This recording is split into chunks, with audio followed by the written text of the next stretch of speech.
Selamat pagi pemirsa, apa kabar Anda hari ini? Senang sekali dapat menjumpai Anda dalam Berita Papua hari ini.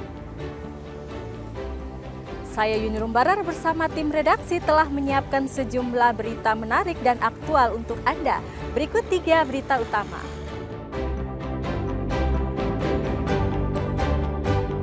Dalam satu malam, 2 polisi diserang oleh KKB di Yaukimo dan Jayawijaya.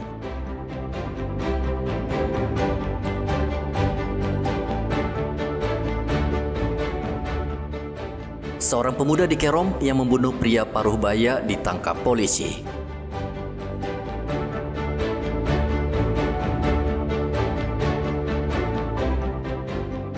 Jelang Idul Adha, harga daging sapi di Merauke melonjak tajam.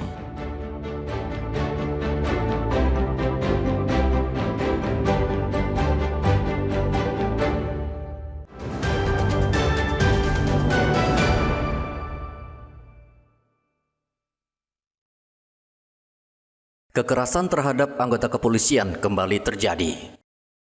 Hanya dalam waktu semalam, 2 tindak kekerasan menimpa 2 polisi di Kabupaten Jayawijaya dan Yaukimo, Papua Pegunungan. Kejadian pertama menimpa Bribka Marsidon pada hari Jumat. Anggota polisi lalu lintas tiba-tiba ditembak orang tak dikenal saat hendak masuk ke dalam mobilnya. Kejadian tepat di depan Rumah Sakit Umum Wamena. Sebutir peluru bersarang di dada korban. Namun nyawanya tertolong dan saat ini masih dalam perawatan di rumah sakit. Di waktu bersamaan, kekerasan juga menimpa anggota polisi Bribda Joshua Rituan Oberlin Nainggolan. Orang tak dikenal membacoknya dengan parang saat korban hendak membesuk keluarganya di rumah sakit DKI Yaukimo. Pelaku langsung melarikan diri. Kejadian membacokan tersebut terjadi saat korban tengah menjenguk keluarganya yang sedang sakit.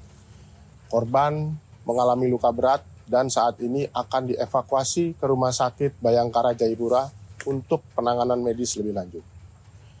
Kami langsung merespon cepat. Tim Satgas Gakum Damai Karten bersama Polres Yaukimo turun ke lokasi mengamankan TKP, memeriksa saksi dan mengumpulkan barang bukti.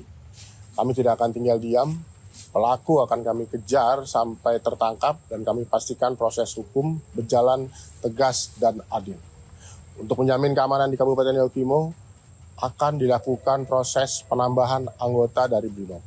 Kami juga mengajak seluruh masyarakat Yaukimo untuk tetap tenang, tidak terpengaruh oleh isu liar, dan bersama-sama menjaga keamanan. Pada hari Sabtu, keduanya langsung dievakuasi ke Rumah Sakit Bayangkara Jayapura untuk mendapatkan pelayanan yang lebih memadai.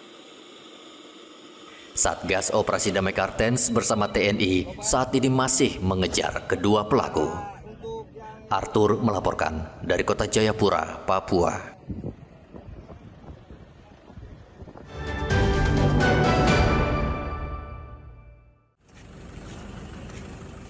Tidak sampai 1 hari, polisi membekuk pembunuh seorang pria Paruhbaya di Arsopura, Kabupaten Kerom yang akan mencuri di rumah warga.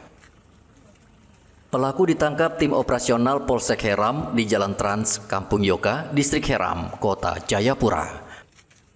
Kapolres Kerom AKBP Astoto Budi mengatakan pelaku kesal dan membunuh korban karena mencuri di kebun miliknya. Setelah mendapat laporan itu, tim Opsnal dan tim Sus Reskrim Polres Kerom langsung merespon cepat. Dengan kerjasama dan koordinasi yang baik, tentunya dibantu oleh masyarakat dan koordinasi dengan Polsek Heram. Pelaku OT sudah berhasil kami amankan.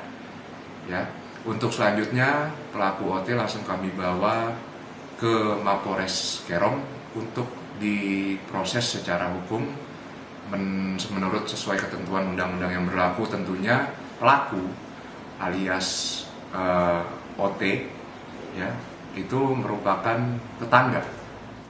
Polisi sudah menetapkan pelaku sebagai tersangka. Ia dijerat pasal pembunuhan berencana dengan ancaman hukuman penjara di atas 10 tahun.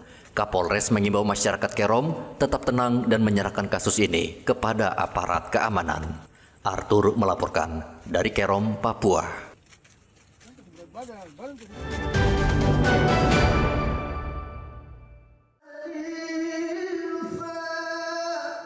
Seorang jemaah haji asal Papua meninggal di Tanah Suci. Lapala yang berusia 59 tahun dari kloter Haji 27 meninggal dunia pada hari Kamis. Kepala Bidang Haji dan Bimbingan Masyarakat Islam Kanwil Kementerian Agama Provinsi Papua, Musa Narwawan, mengatakan Lapala berangkat dari Papua menuju Jeddah pada 20 Mei dalam kondisi yang sehat. Namun setibanya di Mekah, ia mengeluh tidak enak badan dan sempat dirujuk ke klinik kesehatan haji Indonesia di Mekah. Namun akhirnya Lapala meninggal dunia. Tentu beliau proses awal sampai pemberangkatan beliau sehat dan sampai di embarkasi dinyatakan layak terbang. Nah, kemudian sampai di perjalanan beliau sakit dan tentu meninggal di Mekah pada tanggal 22 Mei tahun 2025 yang saya sampaikan tadi. Dan sebab daripada meninggalnya beliau ini adalah penyumbatan aliran darah untuk mengalir ke jantungnya almarhum sehingga tidak bisa tertolong oleh dokter ataupun KKHI yang ada di Makkatul Mukarramah, sehingga beliau dinyatakan meninggal oleh dokter KKHI di Mekah pada tanggal 22 Mei tahun 2025. Perjalanan ibadah haji merupakan perjalanan spiritual namun sekaligus membutuhkan kesiapan fisik dan mental, apalagi di tengah cuaca panas ekstrim di Arab Saudi. Kementerian Agama Provinsi Papua ikut menyampaikan bela sungkawa dan memastikan seluruh hak serta pelayanan bagi keluarga almarhum akan segera diproses sesuai ketentuan. Menurut data Sistem Komputerisasi Haji Terpadu atau Siskohat, hingga 1 Juni 2025, jemaah haji Indonesia yang wafat di Tanah Suci berjumlah 100 orang dan sebagian besar lansia. Ari melaporkan dari Kota Jayapura, Papua.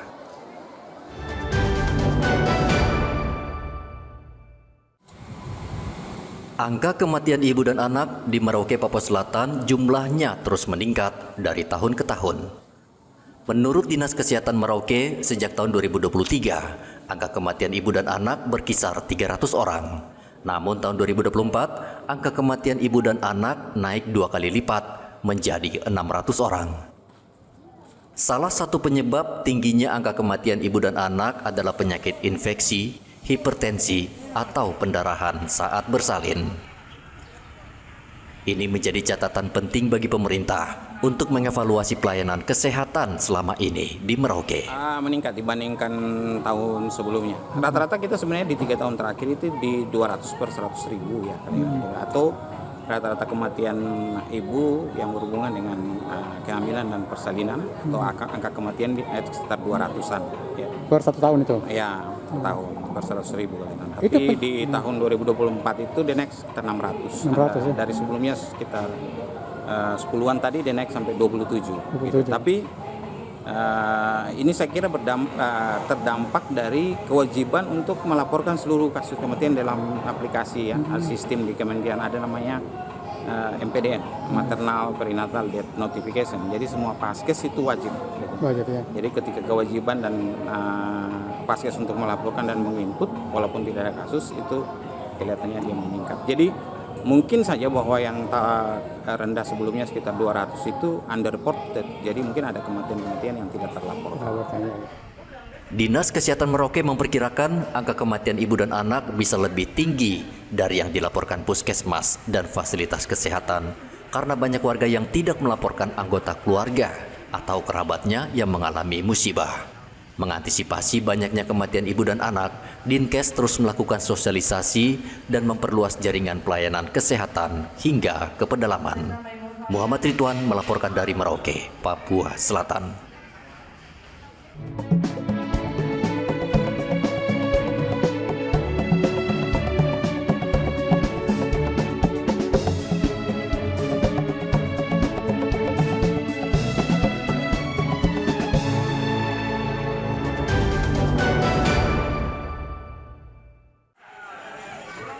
Sepekan menjelang Hari Raya Idul Adha atau Hari Raya Kurban, harga daging sapi di Pasar Wamanggu Merauke, Papua Selatan mulai naik. Kenaikan harga berkisar antara Rp10.000 untuk 1 kilogram. Sebelumnya harga daging sapi Rp140.000 per kilogram dan saat ini harganya naik menjadi Rp150.000 per kilogram. Ini dijualnya berapa per kilo? Sekarang ini kita jual 1,4 tapi mulai ada kenaikan sekarang 150 per kilogramnya. Berarti naik 10.000 ya per kilo? Iya, naik 10.000. Oh gitu. Memang harga daging sekarang cukup mahal ya? Memang sudah mulai kenaikan karena Mau lebaran itu? sudah mau lebaran, Kebutuhan juga semakin meningkat. meningkat ya? Kenaikan harga daging sapi dipicu permintaan yang tinggi menjelang Idul Adha. Selain itu, kenaikan harga daging ini juga karena kenaikan harga hewan ternak sapi. Muhammad Ridwan melaporkan dari Merauke, Papua Selatan.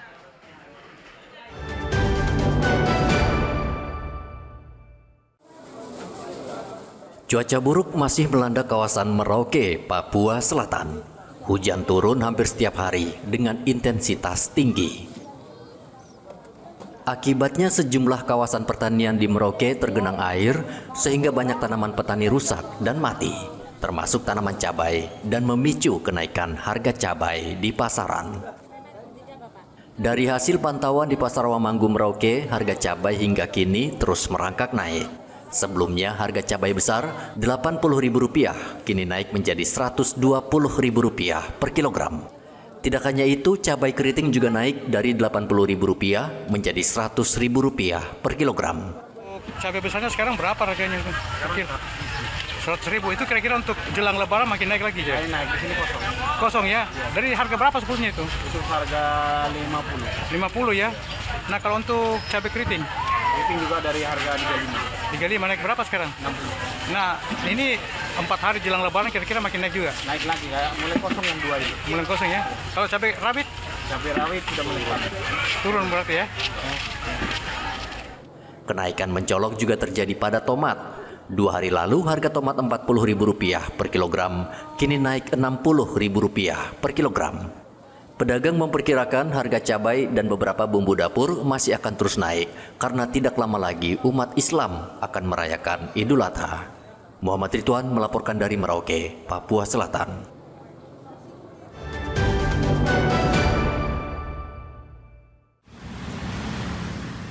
Selama beberapa hari terakhir, harga beberapa jenis beras premium di Timika, Papua Tengah naik. Hasil pemantauan di Pasar Sentral Timika, Kabupaten Mimika, beras premium yang didatangkan dari Sulawesi ini di tingkat agen naik dari Rp16.000 per kilogram menjadi berkisar Rp18.000 per kilogram. Menurut pedagang, kenaikan harga beras premium disebabkan pasokan beras jenis premium dari Makassar, Sulawesi Selatan berkurang karena terjadi kelangkaan beras. Dari 780 naik 810. Nah, pas yang sekarang ini harganya dia naiknya 850. Jadi kalau untuk kita mau jual harga 17.000 kita nggak, itu karena kan kalau 17.000 dia 50 kilo kena 850. Nah, itu sudah harga ecer. Tapi kalau sekarang sudah jadi harga agen 850, jadi harus kita jual 18 per kilonya. Sudah 2 minggu ini naik. Karena 2 minggu dia 2 kali naik harganya kalau salah. Kalau Merauke belum masuk. Merauke katanya bulan 7 baru masuk beras. Karena agennya sudah masuk ke sini nanti bulan 7 kilonya. Beras ini yang beras mawar yang biasa kita harga 16.000, nah, naiknya 17.000 lagi per kilo. Sama dengan beras panda kayak gitu. Semua naik 1.000 dia. Pedagang sulit memperkirakan harga beras premium selama beberapa hari ke depan. Namun harga bisa saja naik jika pasokan beras jenis ini ke Timika masih kurang. Berdasarkan informasi, kelangkaan beras di Makassar, Sulawesi Selatan disebabkan para petani harus melewati prosedur ketat saat menjual beras ke distributor. Bahkan petani dikawal ketat Babinsa dari desa hingga ke penggilingan. Dari Mimika, Papua Tengah, Igobat Momolin melaporkan.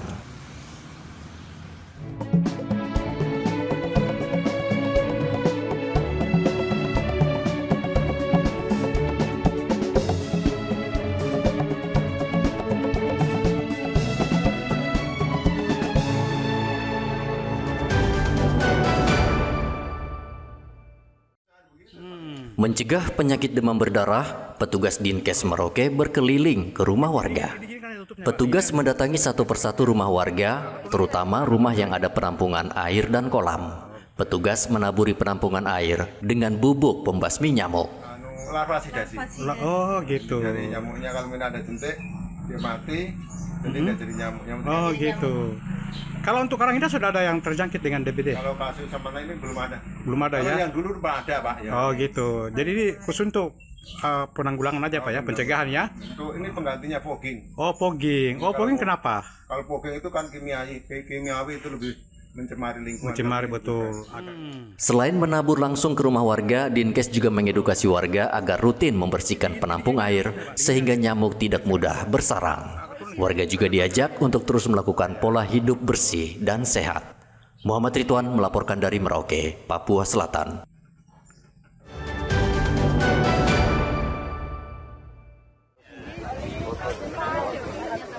Ratusan siswa sekolah dasar di Klawasi, Kota Sorong menanam pohon bersama Wakil Menteri Kehutanan. Penanaman sebanyak 110.000 bibit pohon di atas lahan seluas 130 hektar.